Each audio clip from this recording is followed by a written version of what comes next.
Ladies and gentlemen, we're moving on to the next session straight away, where we're going to be looking at mixed-use development, which is going to be it's a very important topic for us to cover. And I think the first thing I'll do, let me get my panelists on stage, and before we dig into the panel sessions, I'll provide you with an introduction. Actually, no, we'll just let them get sorted out with their microphones whilst they're doing that. Now, I need the clicker. This is fine. Okay, fine. So, we're looking at mixed-use development, and we're going to have a panel session on that. But before we get the panelists out and grill them a little bit about mixed-use development, I want to give you a little introduction about what it is we're talking about and why it's relevant to the situation in Russia today. I'm going to look at the definition, what is it? We're going to look at configurations for it, land use synergies, a little bit about the economics, and then the role of the hotel. So to start with, what is mixed-use development? Essentially, a mixed-use development scheme is a project where you've got a whole bunch of different land uses together. Now, that sounds kind of straightforward, but essentially they should be mutually reinforcing. So the components of the project should be stronger than the sum of the parts. They should be integrated, and there should be strong physical connections between the elements of your project. And there should be a coherent strategy that links all of those components together. Now, essentially, there's two forms of mixed-use development. Some of them are stacked vertically, and some of them are laid horizontally. So for a stacked vertical example, the Shard in London is a building that you've probably seen, and that has on the bottom office, then it's got some residential, then it's got a hotel, then it's got some more residential, and then it has an observation deck on top. And then the other project is the Zavidovo project, and Dmitry's going to be talking with us a little bit about that in a second. In fact, Dmitry sat on the front row here, guys, just so you know, okay? All right. Understanding the economics of the project. Essentially, the reason that mixed use came about is because land is getting increasingly expensive. And just putting in a hotel isn't an economic solution because hotels are expensive to build and it takes a while for you to get your money back. But if you combine the project with other land uses, it helps to reinforce the cash flow and the economics of your scheme. The second point is just in general in terms of development, we're all getting a little bit more sophisticated about the way we're doing development. Single land use project is reasonably straightforward, but actually combining it with other things now is something that we're starting to get better at. It's really complicated, but it can be effective. And the third point is it helps us to diversify our risk. If we've got a number of different components of a scheme, if the office market goes down, the residential is still strong, maybe. If the hotel market goes down, the office market might be strong. We're investing in a number of different types of land uses, and that should diversify our risk, which will make all the bankers and accountants and everyone else happy. So, we've got a project which has got a number of different land use components to it. Typically, you might have an entertainment component. That could be a cinema, could be a nightclub, it could be a casino. You've got an office component. You may have a food and beverage component, hotel, retail, residential, and they could be stacked vertically or they could be laid out horizontally. That's the typical kind of a mix of something that you might see in a large-scale mixed-use project. So, just reiterating why are we doing this? The first point is we're spreading our investment risk. We're not putting all of our investment in one particular basket. We're recognizing that actually it's a good thing to mix it up a bit in terms of our commercial risk. The next point is that if you have a number of different land uses on your development, it means there'll be more people around during the day. So a hotel will typically be busy in the evening, but if you have an office component, then you've got people coming at lunchtime, spilling out to maybe use your food and beverage components. If you have a residential community, people are coming home from work, living in the houses, and generating demand for all the other pieces of your project. They're wanting to eat out maybe in your hotel, they're wanting to use your commercial facilities, they're driving other sorts of demand within your scheme. You're targeting a mix of demand in terms of risk. So not only are you looking at tourists, but you're maybe looking at residents, and you're looking at employees, and you're looking at workers. So again, you're not putting all your eggs into one basket, which can help strengthen your project. There is a need to understand how these different markets will be compatible with each other. Because of course, if you've got a lot of very sophisticated office workers on your site, and you're wanting to do a very large budget hotel with an enormous nightclub, the office workers may not necessarily want to be around at the same time as the people coming in and out of the nightclub. And there may be a question about how you're positioning your product. Is it a 4-star development? Is it a 3-star development? So you have to think a little bit about the compatibility of the different markets that you're bringing to the scheme. Every land use has a certain profile in terms of its ability to draw people in and attract them, and in terms of its ability to make revenue for your business. Some land uses should be very good at making economic sense for you, driving the revenue for the business. So the residential one, for example, or office. Other ones can be extremely expensive to develop and may actually generate no revenue for your business. So you might have a lovely landscape, a parkland setting, or an iconic statue or water feature. That's not going to make you any money, but it will help to sell the residential, and it may help to provide an amenity for the people staying in your hotel. So you actually need a mix of those components to make it all come together as an effective scheme. But what you need to make sure is you have enough of the things that make you money to balance out with the things that don't make you as much money. Otherwise, the whole thing is going to fall apart and not work. So you need to understand the net cash flow profile for each of the land uses. So this, for example, is a typical kind of resort profile. Again, a big mixed-use scheme, like the one up at Zavidovo that we'll hear about in a little while. The real estate is important for driving money in quite quickly. You sell some houses, and that helps oil the wheels of the business. You may have a 5-star hotel. Typically, they're expensive to build, and it takes you quite a long time for you to get your money back. You may have a public space. It may be a lovely piazza or an open parkland. And that may never actually pay back its construction cost if you looked at it on its own account. But when you bring all of those things together, the stuff that makes you money quickly and the bits that help you to sell it, you get the purple line, which is your consolidated cash flow. And that's the one that's important to understand in a mixed-use scheme, to get the right blend of components to make sure the whole thing stacks up. Right, okay, one more. So, what's the role of the hotel? Each of the land uses has a different function in the scheme.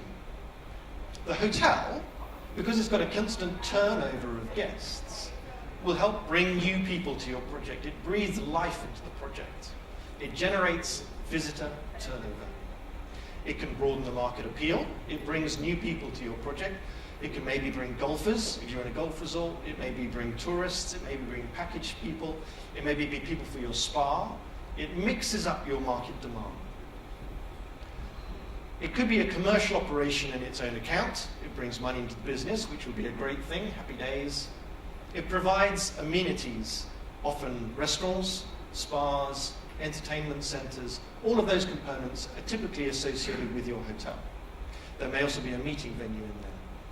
It should generate ongoing cash flow for your business, fingers crossed, and you should be able to use it to help support the residential real estate program. So people can stay in the hotel whilst they're deciding whether or not to buy a property in your vertical stacked mixed-use project or your horizontal mixed-use project. And it can, with the right kind of brand association, raise the profile and brand awareness of your scheme. Now, alongside that, the residential is helping to drive the economics, mostly, and provide a community, which is a good thing. The office is generating demand for your scheme during the middle of the day, essentially. The dining, retail and entertainment are providing a facility for all of the people who are either living on site or are visiting the site. And then the public realm, the public spaces, provides a setting for the whole scheme. So the bottom picture is a picture of what is going to look like a King's Cross, which is one of the biggest mixed-use projects under development in London. So, that's the setting. These are some of the questions that I want us to be looking at in our group. Essentially, why is it important for us to be looking at this in Russia? How sophisticated is the market? Are brands important? Are there good examples for us to learn from? And to do that, we've got a panel who are going to come and join me now. Do you want to put the panel names up on the board, guys, on the computer? That'd be great. But first off, guys, do you want to come and join me on stage? Dmitry, do you want to just come up the stage? We can stick you in here. So we have Anatoly here. Anatoly, thank you very much for joining us. Anatoly is from Starwood. And we have David Jenkins, who is the Vice President for Business Development at the Rezidor Hotel Group. We have Rustam, are you there? Yeah, perfect. All right. Who's joined us from the Adwill Hospitality Group. And then we have Dmitry Okorokov, who is from the Zavidovo project. So, first of all, gentlemen, thank you very much. I'm going to come and sit down in the middle. But maybe, Anatoly, can you start us off? Why is looking at mixed-use development appropriate for RHIC this year? First of all, thank you for inviting us to the stage. I know superstars don't like to share it with others. I was thinking, yeah, we will start drinking there behind me. So, yeah, so obviously mixed-use developments is part of the real estate market in Russia, and we know all that. And me being a representative of a hotel company, I normally prefer that hotel is standalone because it's less complicated for us, it's less expensive, and which means that the project is more feasible and easier to finance and finish. But the fact is, remains the fact, and as you mentioned, Ben, earlier, mixed-use developments, and the main thing behind them is to diversify a little bit of business risks. And what we cross more often is a hotel accompanied with residences, less often with offices, and less often with shopping malls and etc. Sometimes casinos in some areas. It's fact of life, and that's why we are here today to discuss this a little bit. Okay. And then David, from your experience? I mean, we have you know, obviously this morning announced Radisson Blue Olypic, which is just next door, half of which is non-hotel use. So that's, I guess, a classic mixed-use development that have two areas, office, hotel, working well together, which clearly complement one another. So, but there are cases where certainly, as Zavidovo was mentioned, we'll talk more about Zavidovo, where we have a hotel that's within apartments, golf course, various other components which work very well together. You know, I think from a mixed-use development, going back 10, 15 years, there have been many such projects across Russia. Very few have actually been realised, maybe because of too much scale, too much scope. But is it relevant today? Certainly. We see it in other markets. We've signed a Radisson Red in South Africa, in Cape Town, as part of a waterfront regeneration, which is a mixed-use development. Same in Glasgow, my hometown, as part of a quayside mixed-use development. So hotels don't necessarily have to be physically attached to the use, but they can be part of it. So certainly we're in favour of it, we benefit from it, and I hope we bring benefit to that as well. Mm-hmm. And now, Dmitry, we've talked a little bit about Zavidovo, but do you want to give us a little bit of background to the project and explain to us a little bit behind the mixed-use aspect of that scheme? Thank you. Добрый день, уважаемые господа. Мне очень приятно за то, что меня пригласили поучаствовать в сегодняшнем нашей дискуссии. Ну, Завидово — это, наверное, один из немногих в России проектов действительно такого комплексного девелопмента. И я думаю, что, наверное, это он самый крупный, да, подобного рода проект в нашей стране, которая осуществляется за последние, там, наверное, лет 20. Вот. И Завидово предполагает, проект Завидово предполагает развитие строительства как жилья, нового жилья, так и социальной, курортной и промышленной инфраструктуры. И вот, скажем так, наше убеждение, да, что загородный девелопмент России, ну это очевидно, да, он невозможен, но он осуществляется в таких местах, где практически отсутствует современная инфраструктура, где нет не то, что там коммунальной и социальной, да, инфраструктуры, так сказать, достойного уровня, где вообще жизнь, она, ну, так протекает достаточно, ну, приблизительно так же, как она происходила там лет 30, 40, там, а то и 50 назад. Поэтому создание строительства, ну, в первую очередь жилья, в новых таких условиях достойных, да, оно невозможно без создания, ну, сопутствующих условий,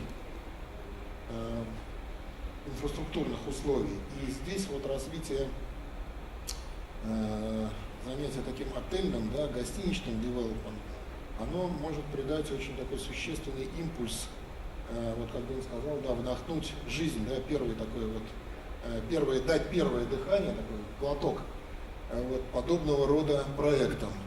И наш опыт, мы этим проектом занимаемся уже больше 8 лет, наш опыт показывает, что вот именно такая конструкция, она и эффективна, и жизнеспособна.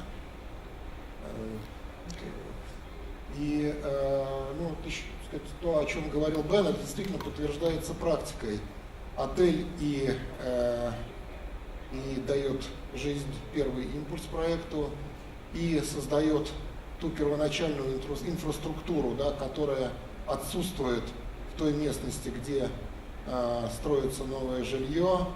Это и магазины, и спа-комплексы, условия, да, и ну, приличные рестораны, ну и вот та атрибутика, которая есть в крупных городах, да, в мегаполисах, и которая начисто отсутствует в загородной местности в России.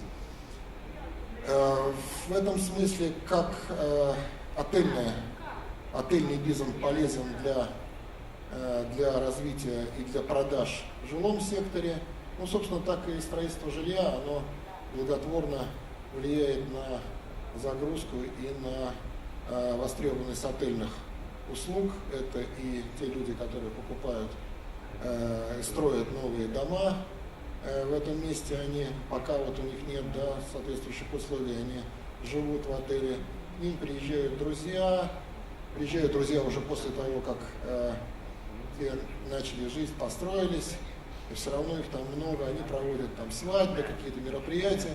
Ну, в общем, вот это вот одно цепляется за другое, и в целом получается все достаточно эффективно. Ну, наверное, да, я вкратце несколько слов сказал, да, по нашей теме, если Okay. я еще добавлю, да, если будет. No, we'll come back to Zavidovo because it's a substantial hotel, and there must have been a real leap of faith at some point that was going to be all right. So we'll come back to it because it's an interesting one. But Rustam, just in case of, from your perception, mixed-use development in Russia, is it less developed than it should be? Is it increasingly popular?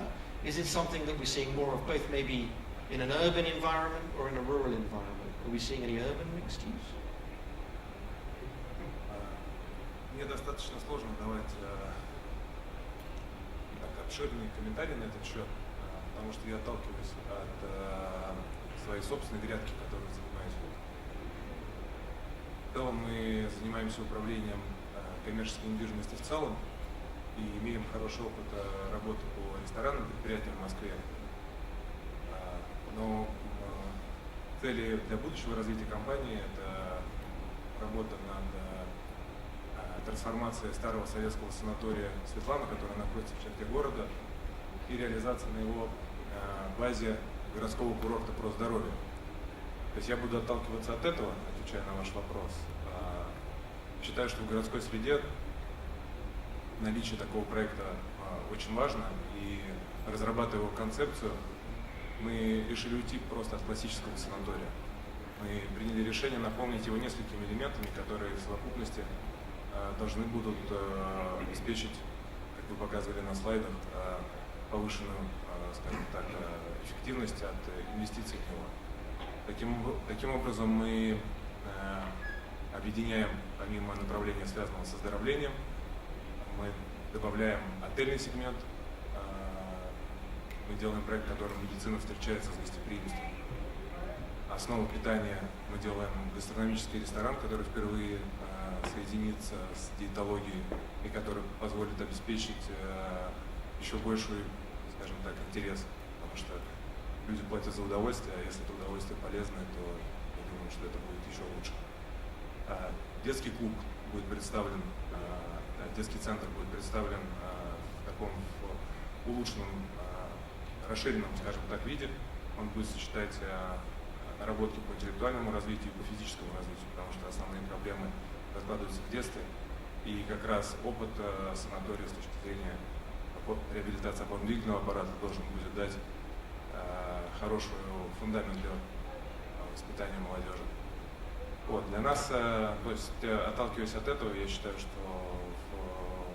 и городская среда, и проекты такие, как Завидово, если они наполнены правильной концепцией, если они являются, эта концепция является местом целевого достижения, то здесь уже дальше все зависит от управления. Главное, чтобы качественно работало. Okay. All right. Anatoly, before the session, you mentioned two particular projects that you were involved with. And it would be interesting to hear a little bit from you about how they're going and whether you actually wish that they were on their own and weren't integrated, or whether actually, for those particular projects, whether there's a win-win. I will continue English, so as we started, and so David understands what I say. Yeah.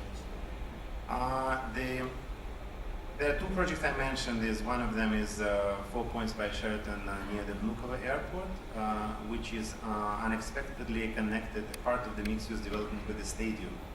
How people come to that idea, what we said, Dmitry said, and Rustam said, initially idea about the mixed-use development is a mix of things, and the developers think that the ideal combination, and this part will bring this part will bring this will be happy with this will bring me so much money, and altogether it's so well balanced. The real life is a bit different, sometimes and often, and this particular project with a stadium came because historically in Vnukovo city near the airport, there was always a stadium. And in combination with preparation to FIFA championship in 2018, the city just required that this stadium to be renovated, or if I'm not mistaken, 8,000 people, to be a training base for FIFA teams coming to Moscow. And that was, I think, one of the first, if not the first, approved for that purpose. And the hotel was basically the initial idea of the owner. And I think in this particular case, the hotel will not get anything from the stadium. It will be just kind of one part, the two parts of the same MUD. It's actually not really mixed use, it's told in two components. But the hotel will work on its own, and the stadium will work on its own, although it will be managed and operated by the same owner, but the hotel will be operated by us. So another case would be another project which is in Kazakhstan, which Adwill knows very well. In Central Park, we are developing St. Regis Astana, also a well-going project, where we have a relatively small hotel with 120 keys, St. Regis, like the one here in Moscow at Nikolskoye 12. And that one will be with branded residences, which is another kind of extension of just service apartments. It will be branded St. Regis residences, only 50. In Central Park, quite a residential looking area, and here I think the residential component will really complement the hotel. As well, it will help the owner to finance the project with the incomes delivered by the sales of the residences. Only 50 in the capital of Kazakhstan, really high profile. So I hope that will go well, and with only 120 keys, so the residents and their visitors will help F&B and other services of their hotel, and will keep it a little bit more lively. You mentioned branded residences, and David, let's just pick up on that for a minute. I know that in your current role, you've only been in for like a month, but looking to the future, and I guess the strategy that you're going to be asked to implement, do branded residences feature quite strongly in that as a mechanism to help balance cash flows, or what's the kind of they do. It's obviously market by market. You have, I mean, it's something we're seeing a lot in the Middle East. What my colleagues sitting in the Dubai office, of course, are signing branded residences, Radisson residences, quite a lot. We see it in APAC and the States, obviously, where this concept is born. For this market, clearly, Moscow would have one active project we're looking at the moment, trying to look at such a Radisson residence. I think it does bring benefits to owners in that, as Anatoly mentioned, you get a great synergy for investment purposes, where pre-sale apartments can help to fund clients like it. So of course, when you're looking at funding a hotel, the apartment component, if it's well designed, well thought through, in the right location, can help with financing. So of course, from our side, we get synergy from the residents that are living there, who will use the spa, use the restaurants, bring meetings to the hotel, who will help to generate additional food and drink revenue, and maybe also rooms revenue if their companies are going to visit, they can stay in our hotel. So is it a focus strategy for us? No, it's probably more opportunistic, but it's something we're aware of and are ready to do. Okay. Even with parking, which we've done in the Middle East. Good. I certainly know from the work that I'm doing that more and more projects have got a branded residences component, or there's more and more operators who are realizing that there's value in the brand, and actually if you can have a luxury residential unit which is branded, then actually there's a premium associated with that in certain locations people are very happy to spend. For sale or for lease. Yeah. We're working too, yes. Depends on the market. We have in Bucharest a parking residence that's a home stay, and not for sale or for lease. It works very well. And how long are the leases? It can be typically 1 month, 1 year. Okay. It's more like an apart hotel, the sort of typical format. Okay, now, you remember on my graph there was a thing about what makes you money and what looks good. When I first drove onto the Zavidovo site when the hotel was under construction and saw the scale of the hotel, the size of it, I was kind of staggered, because it's a big hotel. Could you put your hand in the air if you've been up to Zavidovo and you've seen the hotel? All right. Because it's a big property. And I just wondered and I'm not sure if you were at the time, but if you were the accountant or the chief financial officer and you looked at this project, were there some sleepless nights about the scale of the hotel? And in terms of the mixed-use development for Zavidovo, are there moments when you thought, I wish we hadn't done a hotel and we just stayed with the houses, or actually the hotel piece, I know you mentioned now it's okay, but did you have to live through some pain to get to today? Спасибо. Действительно, отель у нас большой и красивый, и, наверное, мы его открыли он начал работать в конце июня прошлого года, и у нас уже больше года мы можем уже какие-то итоги подводить его работы. И, наверное, скажем так, результаты его работы, наверное, осторожно говоря, лучше, чем мы ожидали. Вот. И его мощность, его размеры, они, опять же, показали, что наши расчеты в целом были, ориентиры наши были правильные. Завидово большой проект, общая площадь территории, которую мы развиваем, на около 2000 гектар, там, это миллионы квадратных метров жилой площади, поэтому, скажем так, вот такой импульс, создать именно крупный инфраструктурный проект, объект именно гостиничной недвижимости. Эти планы, наши планы, они показали свою правильность, и мы абсолютно не жалеем о принятом решении. И опять же, Сейчас уже отель показывает свою эффективность, они в плюс работают, ну, в плане, в операционном плане, и нас это, скажем так, ну, нас это радует, да, конечно, вот. И, наверное, действительно, вот Анатолий говорил о том, что жизнь, она, конечно, многообразна, да, и вносит, конечно, свои коррективы в планы, но все равно вот этот вот план, да, генеральный план, который вы изначально создали, нарисовали, и которому вы следуете год от года, там, квартал к кварталу, в целом его не меняя, но внося все-таки какие-то, да, корректировки, которые необходимы, вот это вот залог успеха именно проектов комплексного развития территории. И изначальное зонирование территории, да, четкое определение, где у вас идет жилищный девелопмент, где курортный, гостиничный, отельный девелопмент, где промышленный девелопмент. И вот это вот правильное зонирование, это тоже очень важные условия успешной реализации. Вот опять же говоря про отельный девелопмент, жилой девелопмент, очень важно, чтобы эти две территории находились рядом, но не пересекались, да, и чтобы группы потребителей, которые приезжают там в отель, они как бы не сильно, да, появлялись там на улицах там, жилых этих семейных буржуазных кварталов, и наоборот, да, чтобы, ну вот, скажем так, вот это очень правильная, да, изначальная установка, исследование ей такое системное, да, и неукоснительное.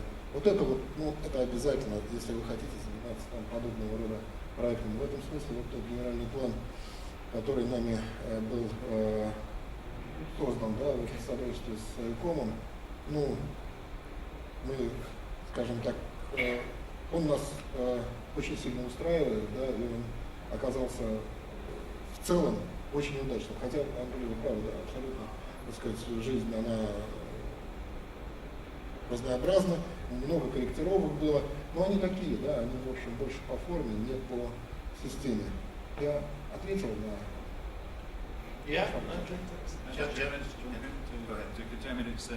Important thing with Zavidovo as well, it's I mean, it's a phased approach. It's not everything built in one day. There's a huge master plan. There's a hotel, apartments, golf. There's residential units, of course. But there's a plan, a second phase, third phase. There are phases that are not necessarily to do with the hotel, but the hotel is an integral component within it. And it was completed and built to the right standards by a professional team who knew what they were doing, taking advice, who'd developed before, had experience in Russia of doing hotels and mixed-use developments. So when you take on a thing of scale and scope, it's good to have a professional team on board, of which one part is hotel operators, but other parts involve people like your good self, other parts of the chain, because such a scale requires experience. You mentioned the hotel operator, and that links us into a very interesting question that is associated with brand. Now, for many of the big, world-famous integrated mixed-use projects, like the Shard is an interesting one, or like the King's Cross project in London, which is going to be huge with Google having a base there. Each of those projects actually has a name in its own account, or the Batumi Tower, for example. Does it actually matter if your project has a brand, if you have a branded operator? Or is it actually about the brand of the scheme, and then an independent would be fine? Or how does it work with the brands? Because presumably there's a little bit of a tussle there over whose brand's more important. And is it the Starwood Hotel at the tower? Or is it the tower with the two? Anatoly, what do you think? It depends on the scope. And look, we are talking Zavidovo Hotel. We hardly say Redison Zavidovo.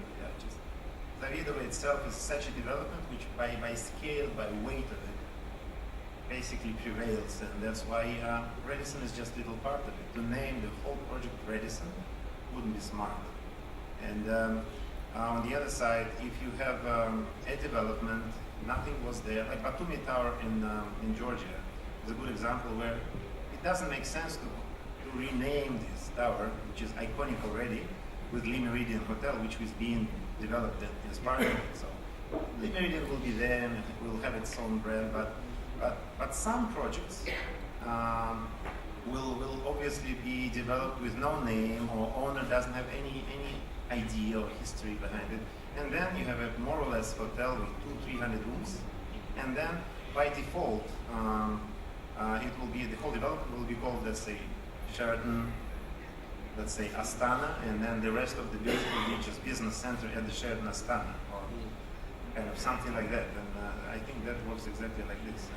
Okay. I think the important thing is, whatever you do, it has to be a clued-in operator manager. What prevails, yeah. What comes first, what the public knows first. Yeah. Right. And then, Zavidovo was a brand. Zavidovo existed. It's a brand.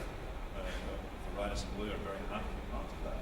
It's a good synergy. It works. And of course, we're not going to brand the entire complex Radisson. We're not. We're part of it. We're a big part of it. A small part, but we're a part of it. But again, yes, I think it's project by project.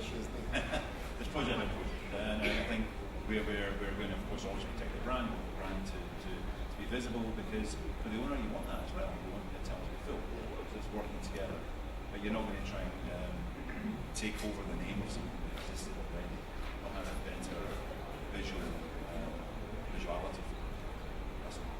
Okay, let's move on to design. I have an idea about it. If we talk about the mixed-use development, in this case, we first of all need to think about the target audience, and then about the names of the operators and other stuff. Of course, the names of the operators do matter, and people will take their decisions after all if they know that some professional company is doing operation. But first of all, the name should be pointed by gathering all advantages of all different elements, because if we talk about mixed development, it's the gathering of different elements. I mean, restaurants, maybe hospitality element, it might be some other elements. So we need to think about who are we targeting to, and then try to find a name and the brand that will give them answers to the questions and make them go in. And then when they come in, then they see the quality of the product, which is operated by whatever. Stuff like that. And one other point. This was our actually very important question when we were thinking about the concept of the project, because. Well, there's a point that follows on from that. Is if, for example, you have a hotel that is in a mixed-use scheme with a heavy focus on commercial space, which has a lot of bars and cafes and restaurants in it, there's an argument there for saying actually you're going to change your design to maybe back off a little bit from having some of the F&B that you would otherwise normally have, because it's going to be provided as another part of the scheme. From your project and the stuff you're involved with in terms of the restaurants as well, to what degree are hotels, should they change their design, or is it just, this is what we do, dum-da-dum, we're going to do our normal thing, or is there a requirement to change bits to fit with an integrated scheme? I understood you correctly. I think this is, a question of finding out which element is going to be the driver and which element will give you the major client audience. And up to that, you're trying to mix them. Anyway, all elements, they need to be synergetic. And finding them all, they all need to match. So that's what I think. All right. Now, one of the things that we need to think about is this a passing fad, or is this something which is the future for development because of what it can do in terms of cash flow for a project? And if it is a future for development, is Russia geared up to make it happen? Because you've got a lot of different land uses essentially on one plot of land. And so in terms of things like SNEEPs or zoning or planning consent, it stretches people's imagination and it can be really complicated to deliver. But do you think, and let's work along this way, do you think that mixed use is an important solution and it is the future and it's here to stay? And how is Russia adapting to it on the term? Yeah, I think mixed use will always stay as a fact of life again. We're coming back to that point, and the project we are developing are in this way or the other, they are mixed use developments. Like look at our 4 points by Sheraton Krasnodar. It's the same developer is developing the whole thing together with the exhibition center. So it's one development, the hotel is a part of it. Things like this, of two components like this, will always be the case. So it will continue in Russia. I don't think in the nearest years, when everything is slowed down, the huge complexes we'll see like Zavidovo. I think you have to have really muscles to start something like this now. So, do you agree with me, David? All right, David, is it here to stay? Yeah, I mean, I think in my previous career we were seeing feasibilities for mixed-use developments 10 years ago of huge scale. We're not maybe seeing such things anymore. But as Anatoly mentioned, 2-3 complementary uses, offices, residential, exhibition centres, museums, leisure components, aqua parks, leisure type things are working very well. These, millions of hectare events and all events driven, but projects are maybe for the future. But mixed use is here to stay, at the right scale, the right mix that works very well. Okay, and then before we open it up to a couple of questions from the floor, it was always handy to give people examples of other schemes around the world that you've come across that you think are really great examples that we can learn lessons from. I've mentioned the Shard, I've mentioned King's Cross, and there's Battersea Power Station redevelopment in London. It's going to be a huge mixed project with a whole bunch of about a dozen or so different land uses. It took about 15, 20 years to get off the ground. Oh my goodness, yeah. So, I mean, it's worth these things in patience. But if we just went along the line, in terms of an example from your experience that you would suggest people take a look at for a mixed-use development, either in Russia or somewhere else in the world, what would that be? So Rustam, when you think of an example? Well, one that I know is, I think that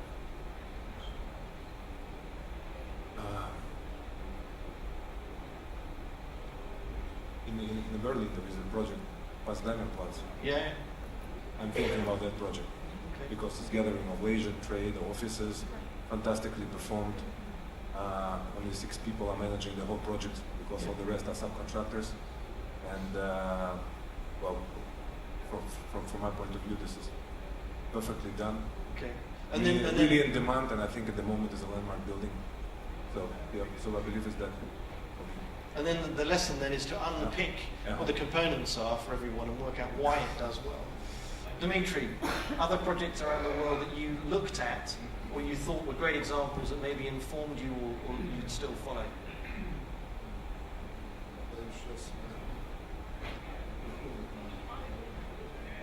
Zavidovo.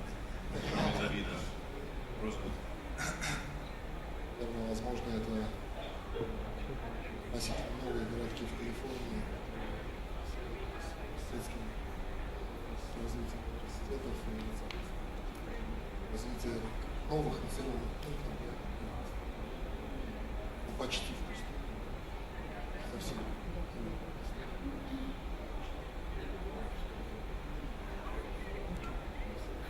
Если приближать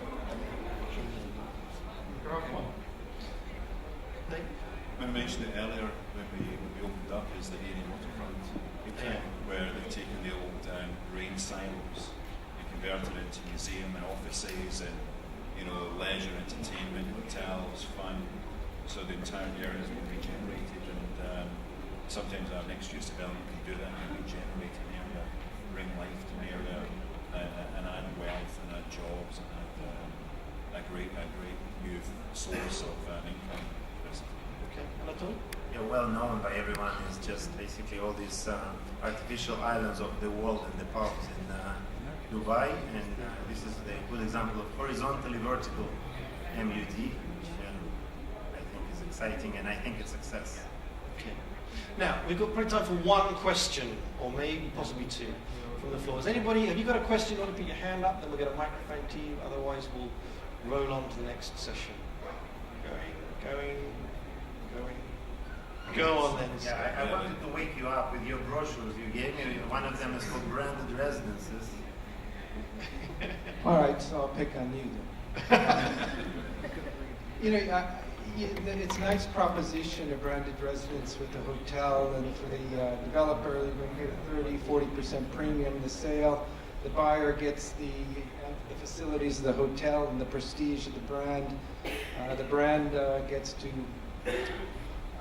the additional use of the facilities by the residences, and also can sell their brand to another sector, not hotels, but into the residential sector. That all sounds great, but after it's built, you, the developer, have your money. The brand has gotten their very substantial license fee, 4 to 6%. There's not so much in it for them, and your contracts have all these clauses saying, we do not guarantee that the brand will stay with this residence.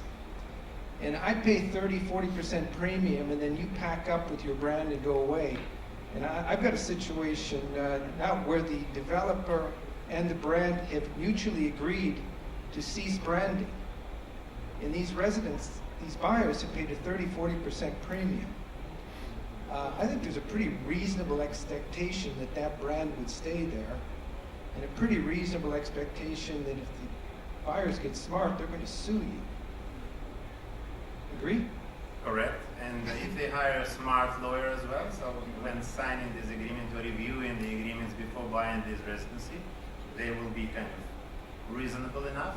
But on the other hand, frankly speaking, between us all here, so why people buy branded residences? A little bit to show off, right? There's not much common sense here. And then later, yeah, he's happy already when buying it. I've got one thing to add to that.